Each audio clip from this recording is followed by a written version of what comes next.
Figure 1.1 The Whole World. This 17th century projection map of the world, prepared by cartographer Philipp Eckerbrecht for the noted German astronomer Johannes Kepler, gives a sense of the breadth of territory this text will cover. As we see later in this chapter, maps often reflect the maker's perception of geographical realities. Chapter Outline 1.1 Developing a Global Perspective 1.2 Primary Sources 1.3 Causation and Interpretation in History. What is history? Is it simply a record of things people have done? Is it what writer Maya Angelou suggested, a way to meet the pain of the past and overcome it? Or is it, as Winston Churchill said, a chronicle by the victors, an interpretation by those who write it? History is all this, and more. Above all else, it is a path to knowing why we are the way we are, all our greatness, all our faults, and therefore a means for us to understand ourselves and change for the better. But history serves this function only if it is a true reflection of the past. It cannot be a way to mask the darker parts of human nature, nor a way to justify acts of previous generations. It is the historian's task to paint as clear a picture as sources will allow. Will history ever be a perfect telling of the human tale? No. There are voices we may never hear, yet each new history book written and each new source uncovered reveal an ever more precise record of events around the world. Figure 1.1. You are about to take a journey into human history, learning objectives. By the end of this section, you will be able to identify the role history plays in higher education, discuss the ways in which the study of history can build skills for lifelong learning and success, explain how the features of this text will optimize your learning experience. From the legends of Troy heralded by Homer to the contents of digital archives accessed by modern students, the human story has fascinated and instructed those who have tried to understand its complexities. Knowing the past has long been considered a mark of civilization, and its study has never been more important. We have all heard the philosopher George Santayana's observation: those who do not learn from history are doomed to repeat it. Yet, because history is an ever-changing collection of events influenced and shaped by a variety of causes and outcomes, it never truly repeats at all. Santayana's comment rings true, however, in that we can discern patterns of human behavior by careful study of the past. To know history is to know ourselves, and understanding history's nuances opens our imaginations to the possibilities each new situation creates. It is this knowledge of possibilities that allows the student of history to see the present with more clarity and prescience. World history as preparation for life after college. History is more than a series of names and dates. Those are simply its building blocks, the pieces necessary for completing the whole picture. History is a story, the human story, that connects us both to each other and to the generations that lived before us. And today we study history in a way that grounds students in this shared past, while also preparing them for their futures. The liberal arts are intended to help students find fulfillment, to better themselves and their communities through meaningful self-reflection and development.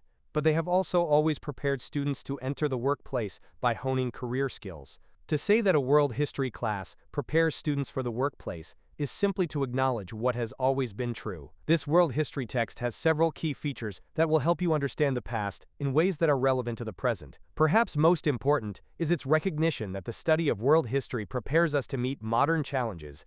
To cover the history of the whole world is daunting, perhaps, but a student must be prepared to engage with the globalization processes that have dominated history for the past few centuries.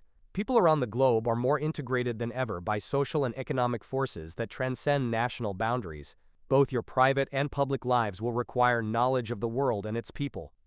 Understanding the diversity of peoples and ideas and possessing cultural empathy and awareness will allow you to meet global complexities with competence. The study of history will also enhance your critical thinking and analytical ability, both of which consistently appear among the top 10 skills desired by employers. Figure 1.2. Other skills that have become increasingly important include adaptive thinking, social intelligence, cross-cultural competency, and media literacy. This final skill is critical to modern workplaces. History teaches students how to assess and analyze the material they are reading, as well as how to develop and present content in a meaningful and persuasive way.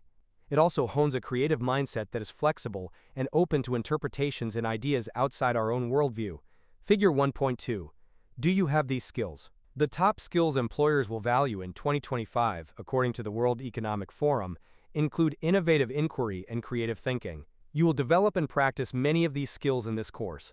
Attribution. Copyright Rice University, OpenStax, under CC BY 4.0 license.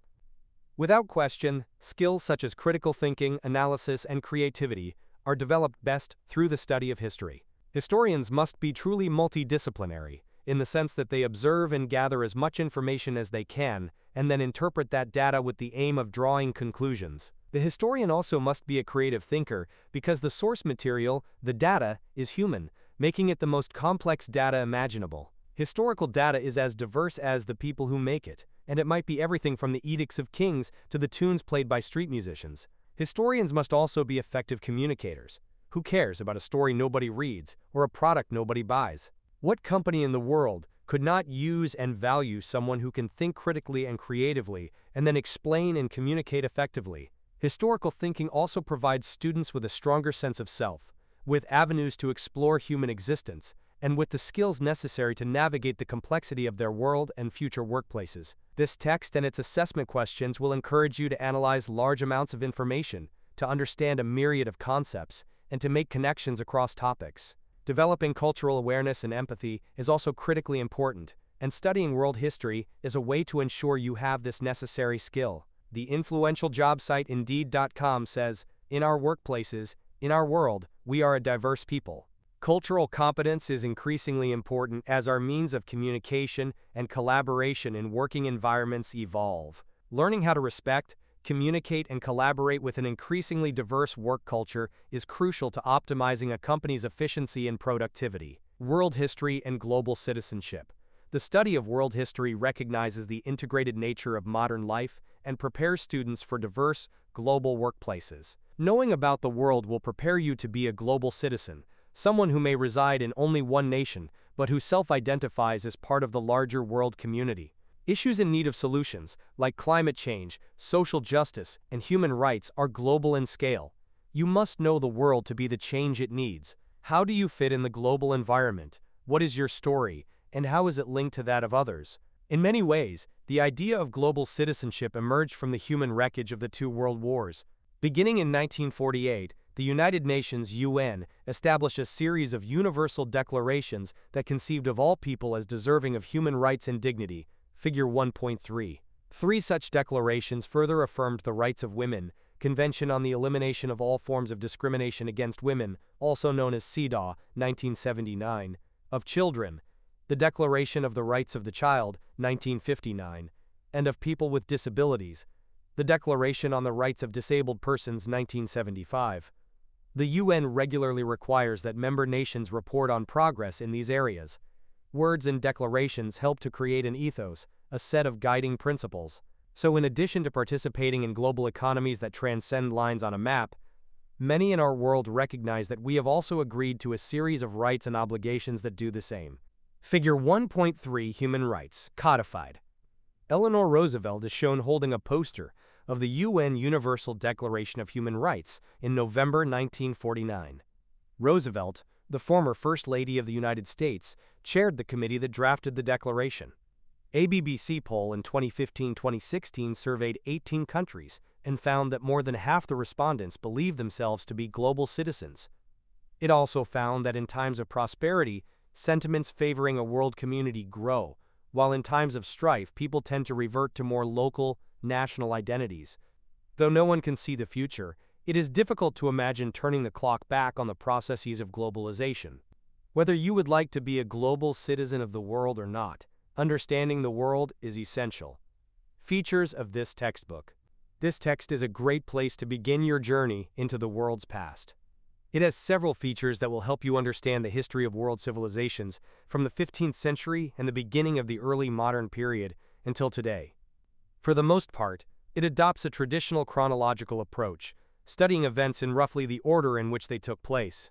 The first few chapters will explore changes that took place in particular regions of the world in the 15th through 17th centuries. In exchange in East Asia and the Indian Ocean, you will learn about the civilizations that were connected through Indian and Pacific Ocean trade: India, Malaysia, Indonesia, China, and Japan.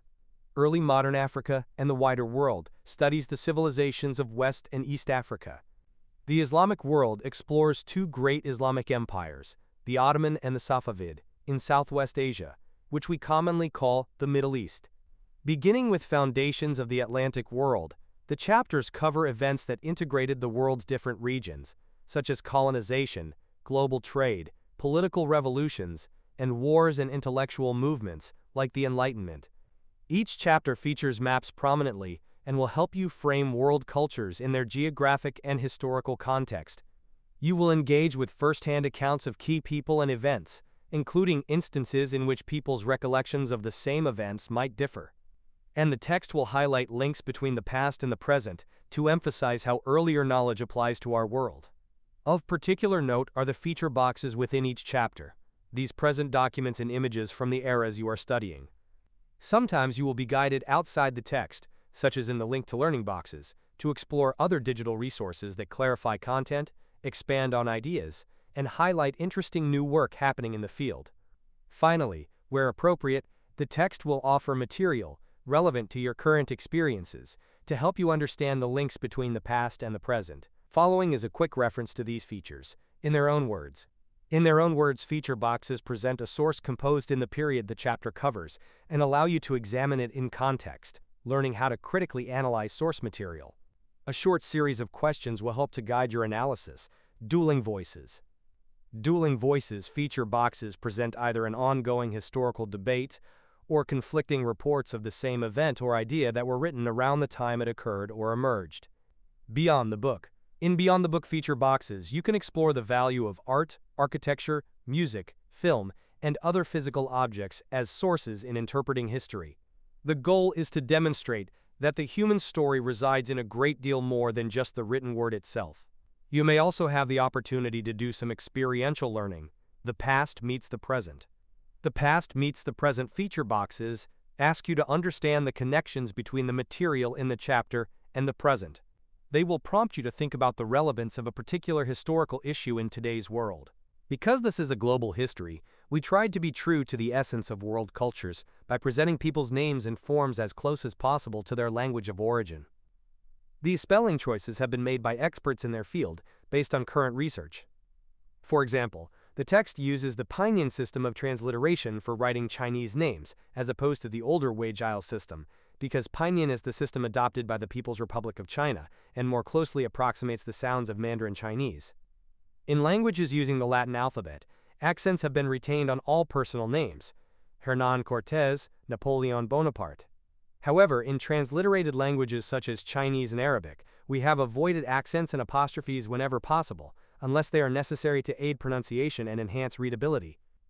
In naming events, places, and other items of historical interest, we have generally chosen the most commonly encountered English variants.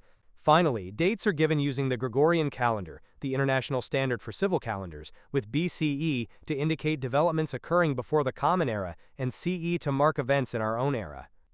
However, since nearly all the events in this second volume of world history took place during the Common Era, these indicators are not generally used. You should assume all dates refer to the Common Era unless otherwise noted.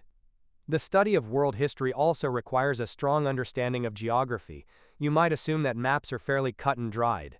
After all, we can clearly demonstrate where things are, can't we? For most of history, however, this was not actually the case.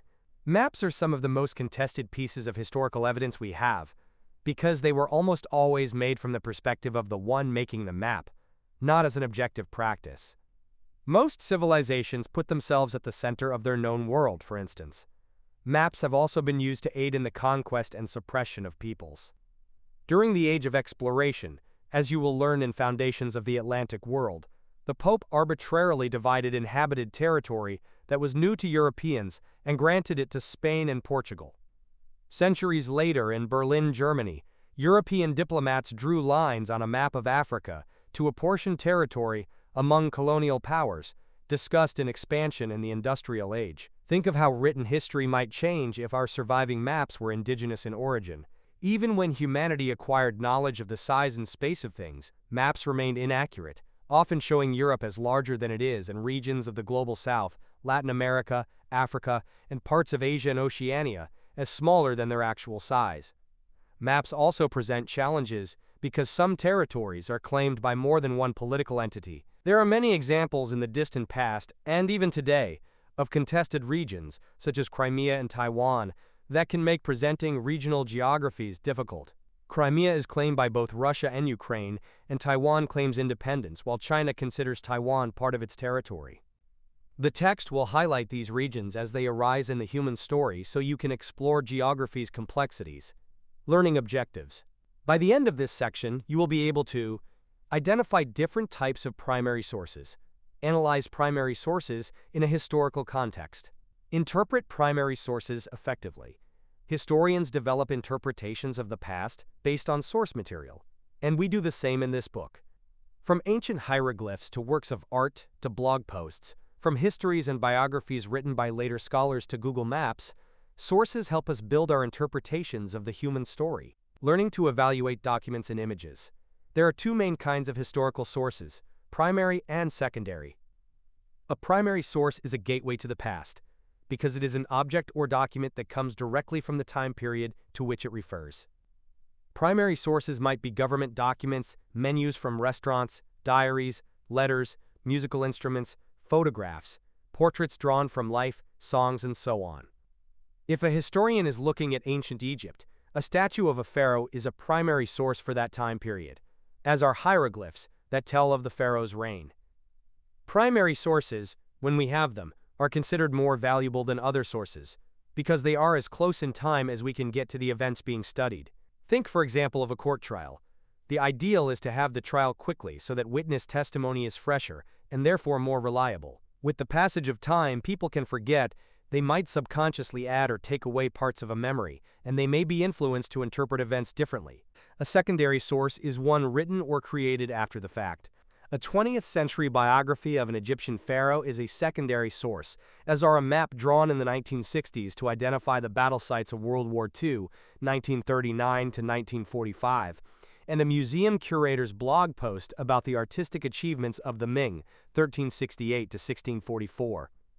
These types of scholarly sources are critical for the evolution of historical knowledge and are often the place students begin to form an understanding of past events. Secondary sources are useful for setting context and placing a topic in relationship to others of the same era. They also provide access to scholarly research based on primary sources for students whose access might be limited by language or geography. Good research requires both types of sources and some attention to historiography, which is the study of how other historians have already interpreted and written about the past. All primary sources are not equal. History technically begins with the advent of writing, when humans began to deliberately make records, and, after that, to develop the idea that preserving the past was a worthwhile endeavor. This is not to say that there isn't anything valuable to be found in the oral histories of pre-literate societies, or in prehistoric cave paintings and archaeological artifacts. For historians, however, the written word is more accurate evidence for building narratives of the past. For example, imagine a modern magazine with a rock or pop star on the front, dressed for a performance in a vibrant or provocative style. If that were the only piece of evidence that existed 500 years from now, how would historians interpret our era? Without context, interpretation of the past is quite difficult. Studying artifacts is certainly worthwhile, but text offers us greater clarity. Even if the cover of the magazine bore only a caption, like "Pop star rising to the top of the charts," future historians would have significantly more information than from the photo alone. However, even textual sources must be met with a critical eye. Fake news is not new, but the speed at which it travels today is unprecedented. We must investigate the full context of any source and look for corroboration. It takes time to develop the skills necessary to interpret primary sources. As an example, consider the act of reading a poem. You can read the surface of a poem, the literal meaning of the words presented, but that seldom reflects the true meaning the poet meant to convey. You must also look for nuances, hidden meanings, or repeated metaphors. We approach a primary source in a similar way. There are 4 key areas to consider when interpreting sources: the author, the audience, the intent, and the context. Here are some key questions to ask yourself when exploring a new source. What kind of source is it? Government documents have a different purpose than personal diaries. A former president commenting on a political issue has a different view from a comedian doing the same. Who authored the source and why? Is the author responsible for simply recording the information, or was the author involved in the event? Is the author reliable, or does the author have an agenda? What is the historical context? How does the source relate to the events covered in the chapter? None of the answers disqualify a source from adding value, but precisely what that source brings to the overall picture depends heavily on those answers. In a world where many sources are available in digital format, searching online, as many students do, is a convenient way of doing research. But the internet has just as much misinformation as it has legitimate sources. Historians evaluate the strength of both primary and secondary sources, especially online. How do we decide what a good source is? Some clues are more obvious than others.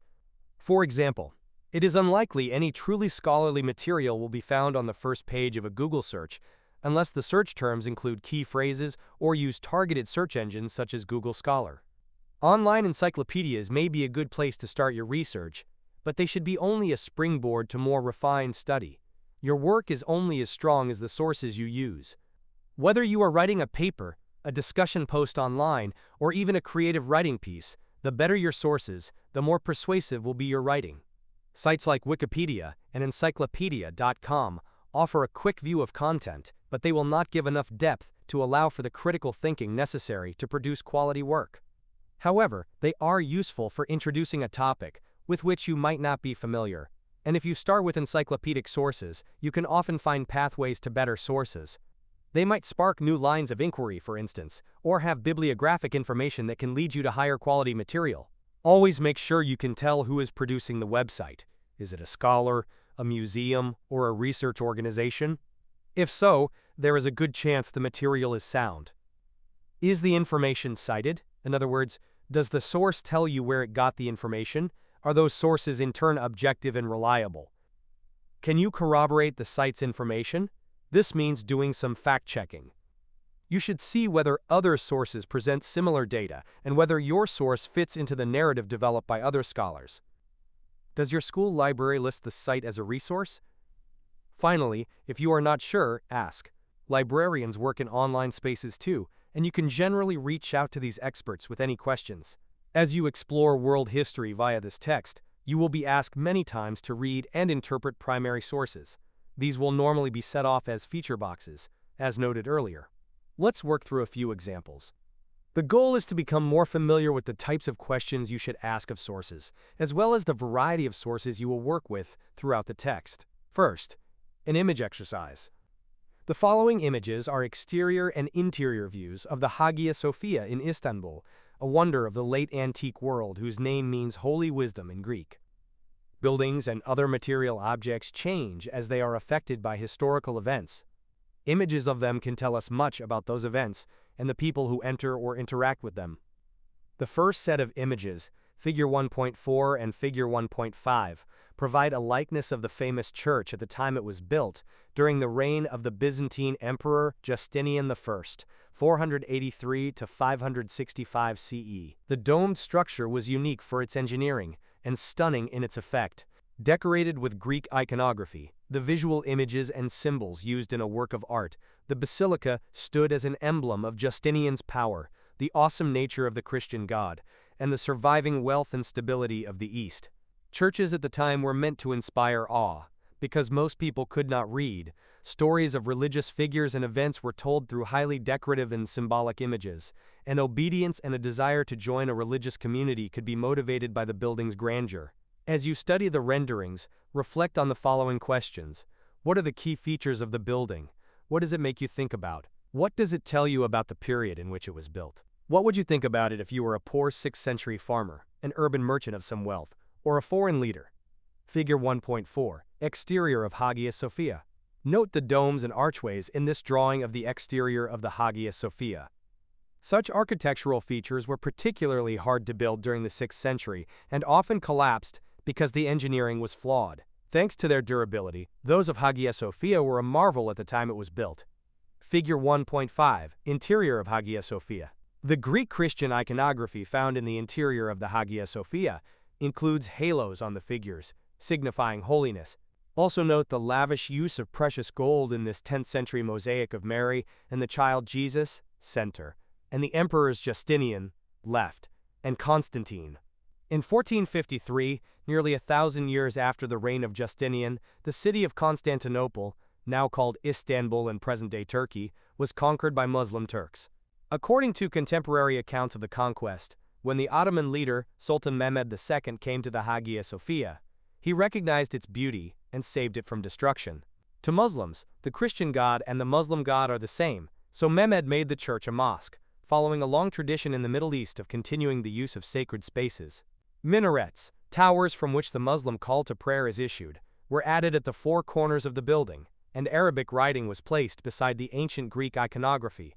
The second set of images, Figure 1.6 and Figure 1.7, show the Hagia Sophia as it stands today, having also been a museum and now serving as a mosque once again. The building tells a tale spanning hundreds of years and highlights many fascinating aspects of the region's history, but without the context, its meaning would be far less clear. Figure 1.6 Hagia Sophia's minarets. Hagia Sophia has four tall minarets, which were added 1,000 years after its initial construction. Minarets are towers from which the Muslim call to prayer goes out multiple times a day. Figure 1.7 Hagia Sophia's many influences. Muslims consider themselves the heirs of Judaism and Christianity, and until recently, you could still see the early Greek iconography in the interior of Hagia Sophia. Now it is covered during prayer times by large medallions bearing Arabic writing. Documentary sources competing narratives. Textual, or written, primary sources are considered the best possible resource for historians. They tend to offer both far more context and far more information than other types of sources, and sometimes clues about the writer's intent.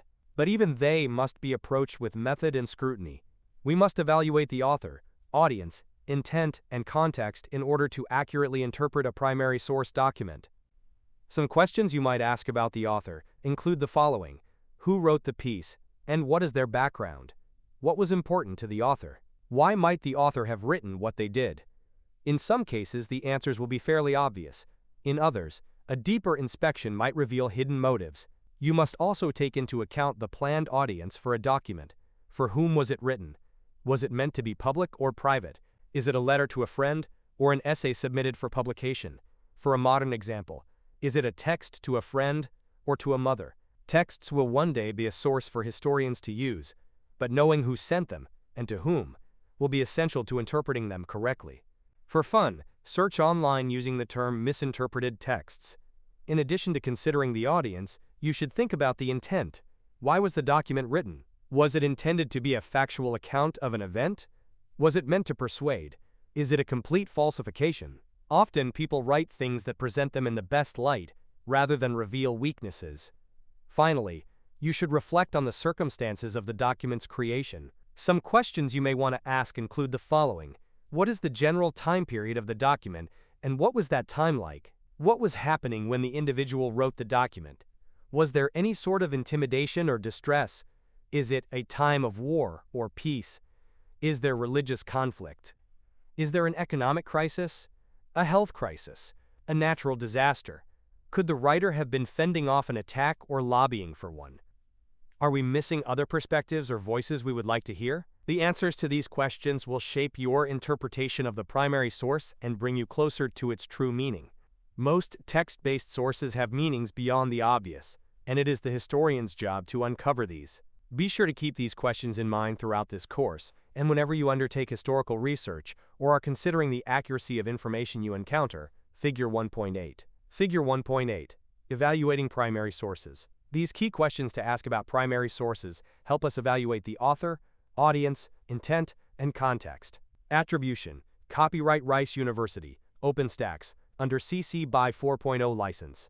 To gain experience using these questions, consider the two accounts in child labor in Great Britain, both recorded in the Hansard, the official report of debates in Parliament, and dealing with the same subject from different perspectives. According to the first account, which is recorded as a direct speech delivered to Britain's House of Commons, one of the two chambers of Parliament, on March 16, 1832, by reformer Michael Sadler, children who worked in textile factories suffered terribly.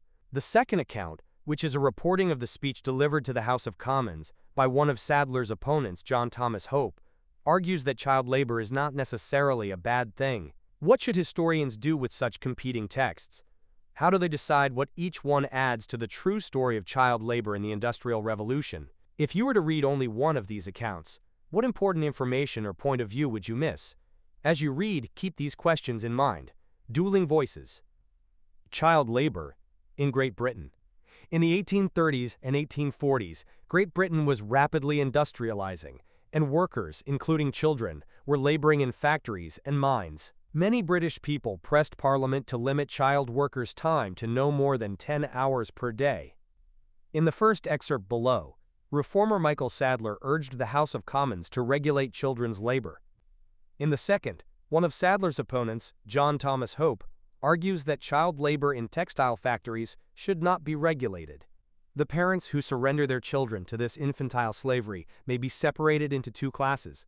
The first of these, and, I trust, by far the most numerous, consists of those who are obliged, by extreme indigence, so to act, but who do so with great reluctance and with bitter regret. Themselves, perhaps, out of employment or working at very low wages, and their families, therefore, in a state of great destitution. What can they do? The overseer, as is in evidence, refuses relief if they have children capable of working in factories whom they refuse to send there. They choose, therefore, what they deem perhaps the lesser evil, and reluctantly resign their offspring to the captivity and the pollution of the mill. They rouse them in the winter morning, which, as the poor father says before the Lord's Committee, they feel very sorry to do. They receive them fatigued and exhausted, many a weary hour after the day has closed. They see them droop and sicken, and in many cases become cripples and die before they reach their prime. And they do all this because they must otherwise suffer unrelieved. Michael Sadler, Speech to the House of Commons, March 16, 1832, as recorded in the Hansard. Mr. John T. Hope doubted, in the first place, whether a case of necessity for parliamentary interference was fairly made out. It was obvious that if they limited the hours of labor, they would, to nearly the same extent, reduce the profits of the capital on which the labor was employed. Under these circumstances, the manufacturers must either raise the price of the manufactured article, or diminish the wages of their workmen. If they increase the price of the article, the foreigner would enter into competition with them. Hope was informed that the foreign cotton manufacturers, and particularly the Americans, trod closely upon the heels of our manufacturers. If the latter were obliged to raise the price of their articles, the foreign markets would in a great measure be closed against them, and the increased price would also decrease the demand in the home market. To avoid these ruinous consequences, the manufacturers would, in all cases where it was possible to dispense with their labor, cease to employ children at all and employ a greater number of adults than before. Michael Sadler seemed to consider this an advantageous course, but Hope could not concur with that opinion because the labor of children was a great resource to their parents and a great benefit to themselves. It was, therefore, on these grounds, because he doubted in the first place whether Parliament could protect children as effectually as their parents. Secondly, that he did not think a case for parliamentary interference had been made out. And thirdly, because he believed the bill would be productive of great inconvenience not only to persons who had embarked large capital in the cotton manufacture, but even to workmen and children themselves, that he should feel it his duty to oppose the measure. John Thomas Hope, Speech to the House of Commons, March 16, 1832, as recorded in the Hansard. According to Michael Sadler, why is it wrong to employ children in textile factories? How does he use language to convey to the other members of Parliament the difficult conditions of factory labor? What arguments does John Thomas Hope use to oppose limiting the number of hours children can work? How does he try to persuade other members of Parliament to support his position? Why may the reporter have chosen to present Hope's speech in the third person instead of in the first person, as he did for Sadler's?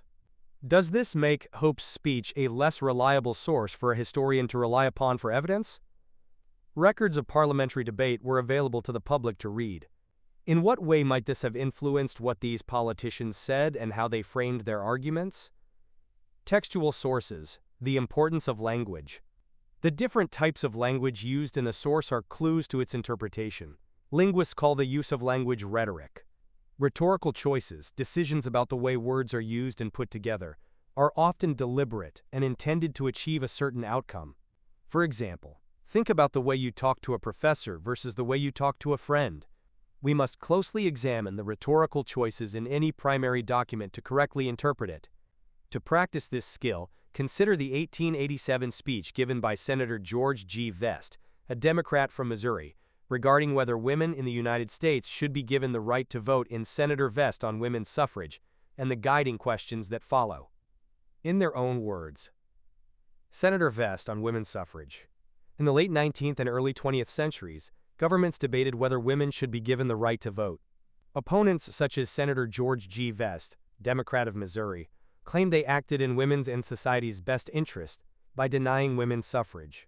In 1887, when Vest delivered this speech to Congress, Democrats tended to be anti-black and anti-immigrant, and they found their greatest support in the rural South. How does Vest depict himself as a supporter of women? Where is his anti-immigrant bias revealed? If this government, which is based on the intelligence of the people, shall ever be destroyed, it will be by injudicious, immature, or corrupt suffrage. If the ship of state launched by our fathers shall ever be destroyed, it will be by striking the rock of universal unprepared suffrage. Opening square bracket, ... Closing square bracket, ... The senator who last spoke on this question refers to the successful experiment in regard to women's suffrage in the territories of Wyoming and Washington. Mr. President, it is not upon the plains of the sparsely settled territories of the West that women's suffrage can be tested. Suffrage in the rural districts and sparsely settled regions of this country must from the very nature of things remain pure when corrupt everywhere else. The danger of corrupt suffrage is in the cities, and those masses of population to which civilization tends everywhere in all history. Whilst the country has been pure and patriotic, cities have been the first cancers to appear upon the body politic in all ages of the world. Opening square bracket ... Closing square bracket ... I pity the man who can consider any question affecting the influence of woman with the cold, dry logic of business. What man can, without aversion, turn from the blessed memory of that dear old grandmother or the gentle words and caressing hand of that dear blessed mother gone to the unknown world, to face in its stead the idea of a female justice of the peace or township constable? For my part, one want, when I go to my home, the earnest, loving look and touch of a true woman. I want to go back to the jurisdiction of the wife, the mother, and instead of a lecture upon finance or the tariff, or upon the construction of the Constitution, I want those blessed, loving details of domestic life and domestic love. Opening square bracket ... Closing square bracket ... I believe women are better than men, but I do not believe they are adapted to the political work of this world. I do not believe that the great intelligence ever intended them to invade the sphere of work given to men, tearing down and destroying all the best influences for which God has intended them. Opening square bracket ... Closing square bracket ... Women are essentially emotional. It is no disparagement to them they are so. It is no more insulting to say that women are emotional than to say that they are delicately constructed physically and unfitted to become soldiers or workmen under the sterner, harder pursuits of life. What we want in this country is to avoid emotional suffrage, and what we need is to put more logic into public affairs and less feeling. There are spheres in which feeling should be paramount. There are kingdoms in which the heart should reign supreme. That kingdom belongs to woman, the realm of sentiment, the realm of love, the realm of the gentler and the holier and kindlier attributes that make the name of wife, mother, and sister next to that of God Himself. I would not, and I say it deliberately, degrade woman by giving her the right of suffrage. I mean the word in its full signification, because I believe that woman as she is today, the queen of the home and of hearts, is above the political collisions of this world, and should always be kept above them. George G. Vest, A Speech to the 48th Congress, January 25, 1887. According to Vest, why is he opposed to women's suffrage? What language does Vest use to flatter women? What stereotypes does he evoke? How does Vest use language to contrast the public world of men with the domestic world presided over by women? Hidden in history. Historians begin their work with a research question and seek to find the sources necessary to build an authentic narrative that answers it. One challenge is that written sources are undeniably valuable, but often leave out important details. For example, many speak only of the lives of elites. It is not terribly difficult to find information about kings, queens, and other rulers of the past, but what of their families, their servants? What of the ordinary people who lived under their rule? Some groups of people remain hidden in our account of history because few records talk about their lives and experiences. Historians of the 1960s began to revolutionize the discipline by studying history from the bottom up. In other words, they began to focus on just those groups that had long been ignored. They used sources like church records, newspapers, and court hearings to illuminate the lives of the poor and illiterate. Court hearings were one venue in which the words of people from all backgrounds were recorded as they served as witnesses and as accused. Mothers and fathers also sought out those who could write letters for them to get pardons for loved ones convicted of crimes. These kinds of sources shed light on those whose voices were rarely heard, either while they lived or after they died. Great strides have been made in the field of social history, which looks beyond politics to the everyday aspects of life in the past. But it remains difficult, lacking records, to represent women, the poor, and minority communities on an equal footing with those who have traditionally held power. These kinds of limitations can also apply to regions of the world. Civilizations with long-standing and abundant historical documents often have more complete histories than others. Much is known, for example, about European history and Chinese history, both of which have deep roots in the written word. Europe, after all, had Herodotus, and China had Sima Qian. Herodotus, who lived in the 5th century BCE, is called the father of history in the West. He wrote the history of the Greco-Persian Wars. Sima Qian, born in the middle of the 2nd century BCE, is referred to in China as the father of history for his work, Records of the Grand Historian, a sweeping history of the Han Dynasty. The Middle East and India also have rich textual histories. In Africa and Latin America, the historical record is less full. In the case of Latin America, the historical record was significantly altered when the Europeans arrived. Believing that much of the writing of indigenous people that they found spoke of a religion and culture they meant to replace, the conquerors deliberately destroyed it. Writing Africa's history is complicated by both its size and its diversity, as well as its colonial past. Due to the extremes of climate, surviving written documents and even archaeological evidence are not easily found, and what exists of written history is often tainted by the bias of the colonial observers who wrote it. New scholarship is emerging in both regions, generated by historians who look with fresh eyes and seek to understand history as it was. To gain some insight into the way history is relevant to the present, read Chinua Achebe on the value of indigenous history and consider the questions posed. The past meets the present. Chinua Achebe on the value of indigenous history. The following is an interview with the noted Nigerian novelist Chinua Achebe, 1930 to 2013, in The Atlantic. Achebe, author of several important books including Things Fall Apart, which explores the impact of British missionary work in Nigeria, speaks to both the historic legacy of colonialism, the practice of controlling another people or area, usually for economic gain, and the need to first see ourselves independently, and then in relation to others. Figure 1.9. Figure 1.9 Chinua Achebe. This is a photo of the young Chinua Achebe in Lagos, Nigeria, in 1966. But, of course, something doesn't continue to surprise you every day. After a while, I began to understand why the book Things Fall Apart had resonance. I began to understand my history even better. It wasn't as if when I wrote it I was an expert in the history of the world. I was a very young man. I knew I had a story, but how it fit into the story of the world, I really had no sense of that. Its meaning for my Igbo people was clear to me, but I didn't know how other people elsewhere would respond to it. Did it have any meaning or resonance for them? I realized that it did, when, to give you just one example, the whole class of a girls' college in South Korea wrote to me, and each one expressed an opinion about the book. And then I learned something, which was that they had a history that was similar to the story of Things Fall Apart, the history of colonization. This I didn't know before. Their colonizer was Japan. So these people across the waters were able to relate to the story of dispossession in Africa. People from different parts of the world can respond to the same story if it says something to them about their own history and their own experience. Chinua Achebe in Katie Bacon, An African Voice, The Atlantic. Try to sum up Chinua Achebe's words in one sentence. In what ways do you think colonialism has influenced the writing of history? Learning objectives. By the end of this section, you will be able to describe causation as it is used in the study of history. Identify the levels of causation. Analyze the role of interpretation in producing an accurate historical record. The study of history has always been about more than giving a recounting of past events. It is about remembering our shared past, making human connections that traverse centuries, and helping us know more about ourselves. Once we know how to muster as many facts as we can, we must consider the next step, understanding causation. Causation is the why behind events. Understanding it is the way historians get at the heart of the matter. The powerful and public forces that change society and government are also present when individuals make choices about their lives.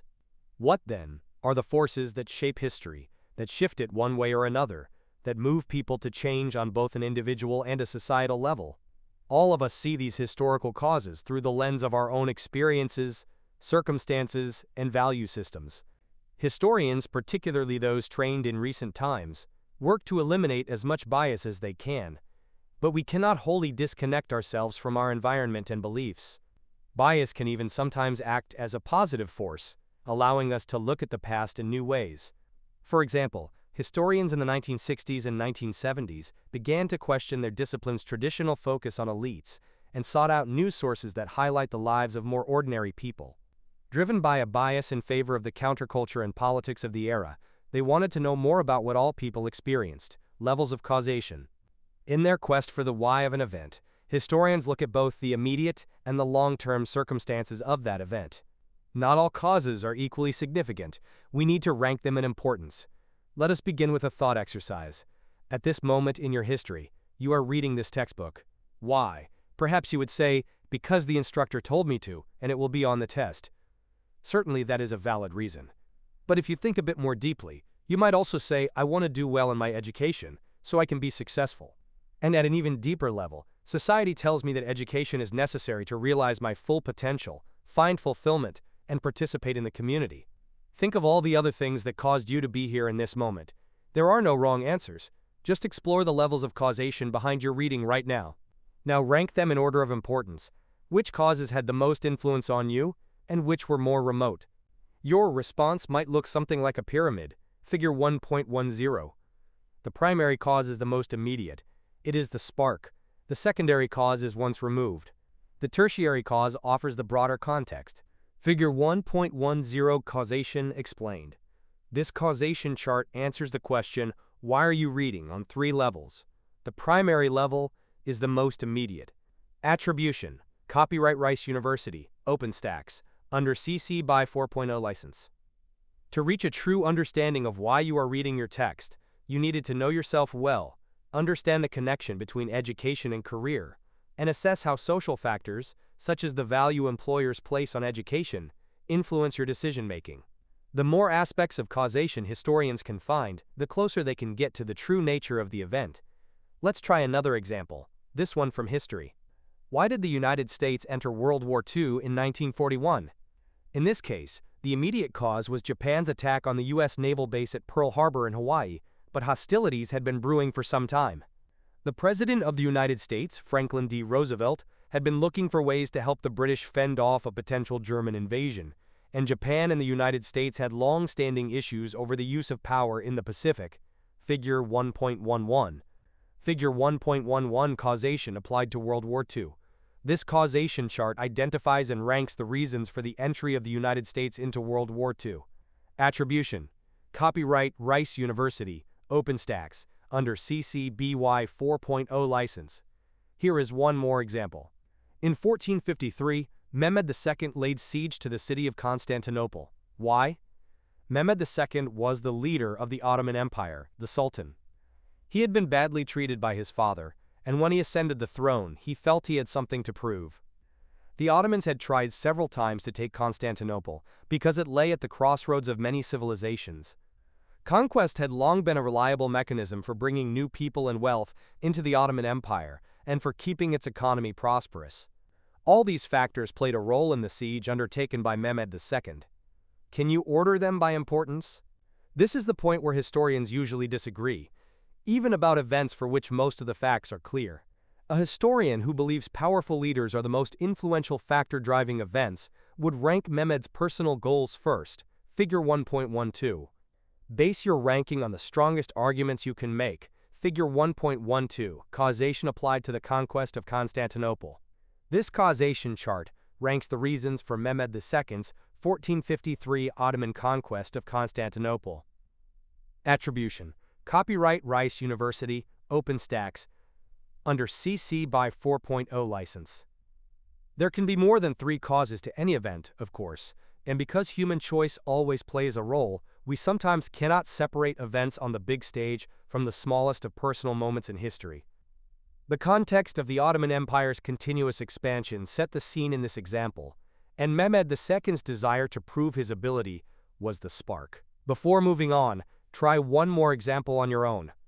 Pick a moment in history with which you are familiar and follow the same process. Interpretation in history. Hand in hand with bringing causation to light is discovering what informed the choices people made in the past. What makes people act as they do?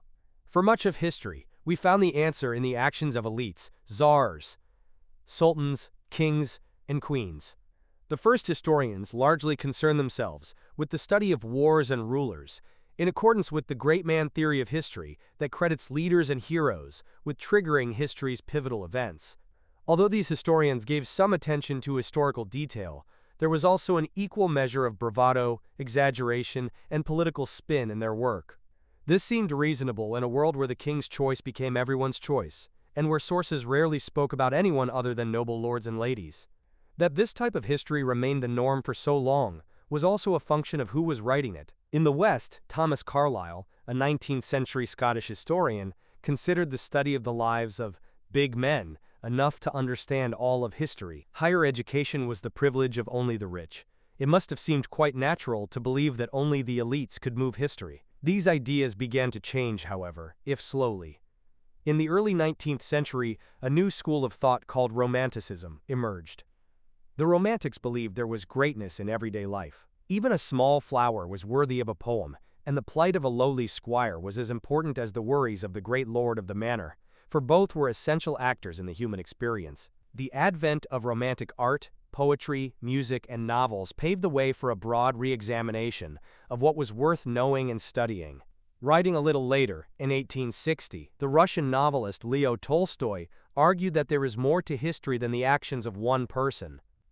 In his novel War and Peace, he contended that the general mass of men who participate in history are the ones who truly cause events. Dueling voices. Great men, or everyone? In an 1840 lecture on heroes, Thomas Carlyle coined the term great men to describe the kind of history he considered worthy, the study of elite men in positions of power. In his novel War and Peace, the Russian novelist Leo Tolstoy argued that there is far more to history than the actions of one person. In the following excerpts, consider the viewpoint of each writer.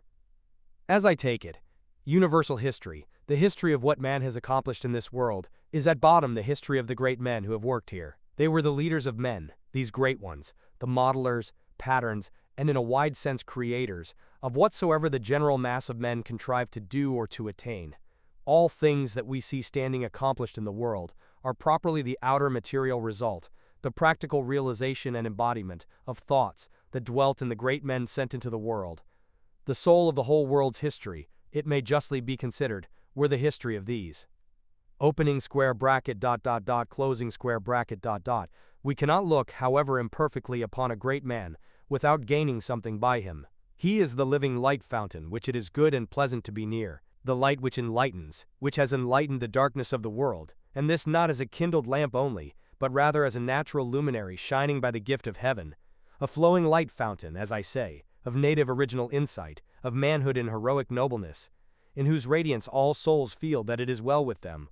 Thomas Carlyle, Lecture on Heroes. In historical events, where the actions of men are the subject of observation, the first and most primitive approximation to present itself was the will of the gods, and, after that, the will of those who stood in the most prominent position, the heroes of history. But we need only penetrate to the essence of any historic event, which lies in the activity of the general mass of men who take part in it, to be convinced that the will of the historic hero does not control the actions of the mass, but is itself continually controlled. It may seem to be a matter of indifference whether we understand the meaning of historical events this way or that, yet there is the same difference between a man who says that the people of the West moved on the East because Napoleon wished it, and a man who says that this happened because it had to happen, as there is between those who declared that the Earth was stationary and that the planets moved round it, and those who admitted that they did not know what upheld the Earth, but knew there were laws directing its movement and that of the other planets. There is and can be no cause of an historical event except the one cause of all causes. But there are laws directing events, And some of these laws are known to us while we are conscious of others we cannot comprehend. The discovery of these laws is only possible when we have quite abandoned the attempt to find the cause in the will of some one man, just as the discovery of the laws of the motion of the planets was possible only when men abandoned the conception of the fixity of the earth. Leo Tolstoy, War and Peace. Which kind of history do you prefer, the great mankind or what we might call the everyone kind? Why? Whose argument is more convincing, Carlyle's or Tolstoy's? Why? While on one hand historians began to look at people of the lower classes as more integral to the human story, history as a discipline became dominated by the same set of colonial powers that were conquering much of the globe in the 19th century. Therefore, two divergent streams of thought were operating simultaneously, and the picture of history both expanded in terms of class and contracted in terms of diversity. One of the early European schools of thought was progressive history, which viewed history as a straight line to a specific destination. Historians with this progressive view believed societies were becoming more democratic over time, and that the advance of republican governments was inevitable. Their perspective might also be considered a form of teleological history, which proposes that history is moving to a particular end, a culmination of the human experience. Progressive historians believed in the betterment of people and of society, so long as it occurred on a European model. Progress looked only one way, the Western way. Consider what Chinua Achebe, quoted in Chinua Achebe on the value of indigenous history, would have said about European democracy and republicanism. In the 20th century, particularly after World War I, the idea of inevitable human progress seemed laughable. People grew more willing to question the authority of elites, because these leaders were of little help once war began. Historians became more interested in the irrational aspects of the human condition, the psychology behind people's choices.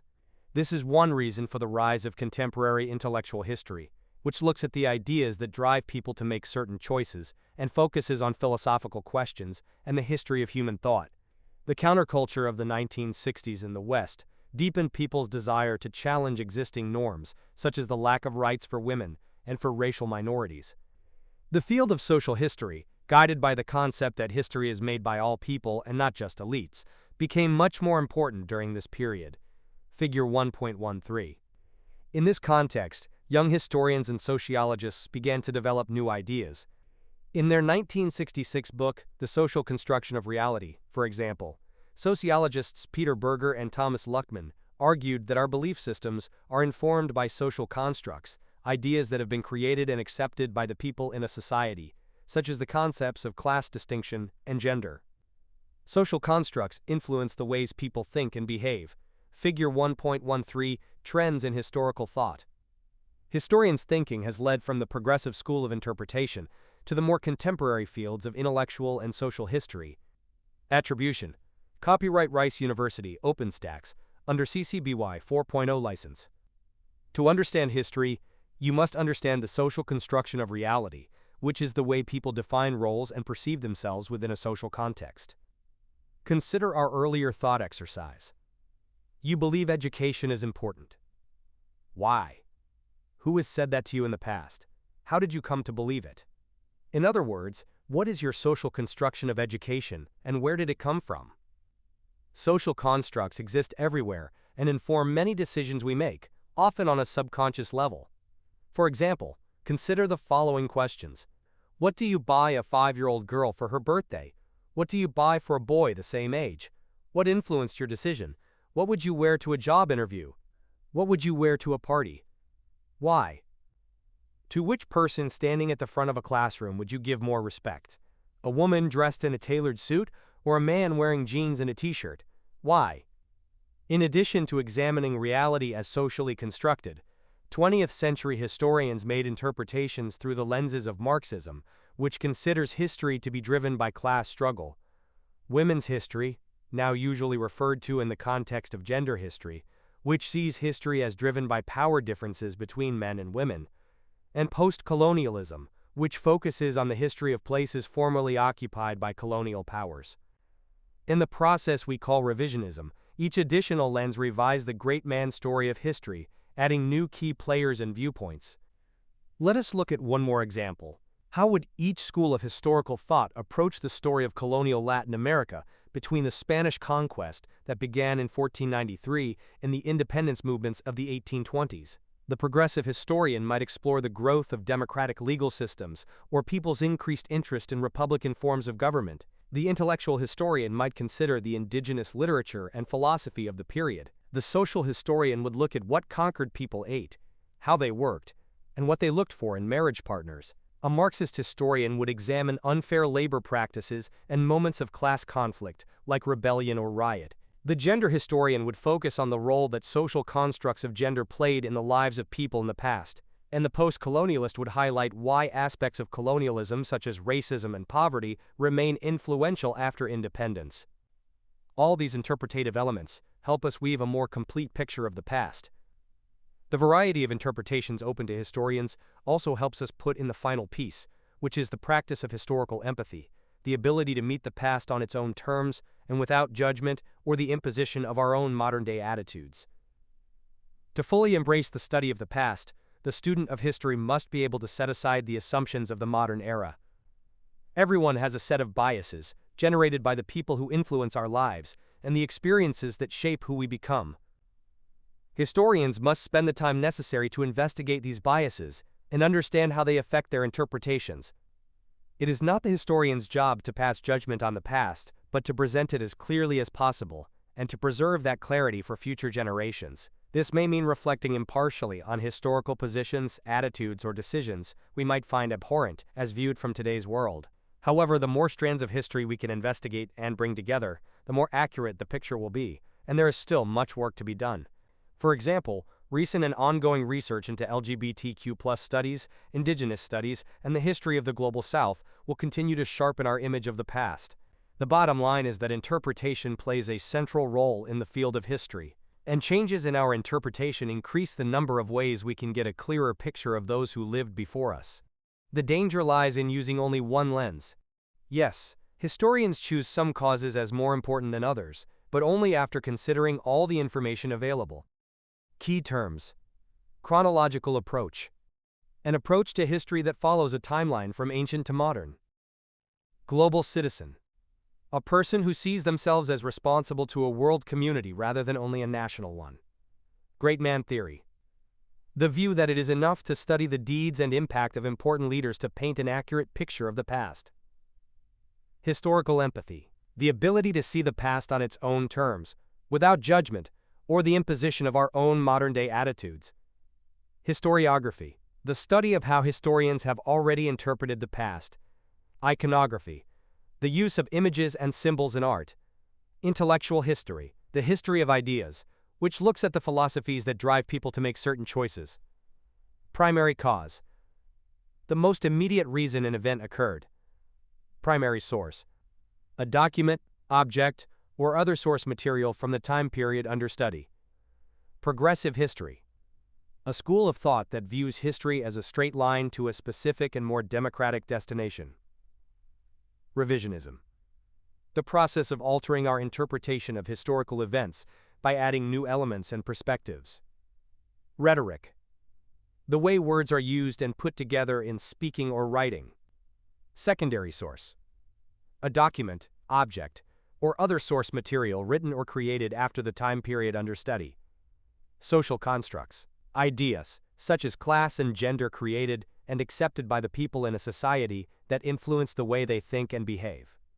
Social history, a field of history that looks at all classes and categories of people, not just elites. 1.1. Developing a global perspective. Knowing the past, the human story, has long been considered a mark of civilization, and its study has never been more important. The study of world history provides the skills necessary to meet global workforce needs while at the same time developing a sense of self and place in our global community. You will gain critical thinking and analysis skills that will help you fulfill the role of a global citizen in our interconnected world. This text will help you approach history with an open mind, and it will engage you in meaningful ways, often highlighting content that remains relevant in today's society. 1.2. Primary sources. Primary sources are the first-hand evidence with which historians form a foundation of knowledge of the past. Interpreting them requires attention to four key areas: the author, the audience, the intent, and the context. Secondary sources offer valuable starting points for inquiry and context, but students must be aware of any bias they contain. Despite the efforts of generations of historians, there are still people and regions we do not know much about. We must hope that new generations of historians will continue to hone our interpretation of the past. 1.3. Causation and Interpretation in History. The historian's main job is to discover why history happened as it did. What caused the events that have shaped our shared human past? To answer this question, historians apply rigorous interpretative methodology rooted in the search for causation. They study events for both immediate causation and contributing factors, while avoiding judgment and remaining open to revision. You now have the tools you need to fully engage with the material in this text and begin your journey into the human past.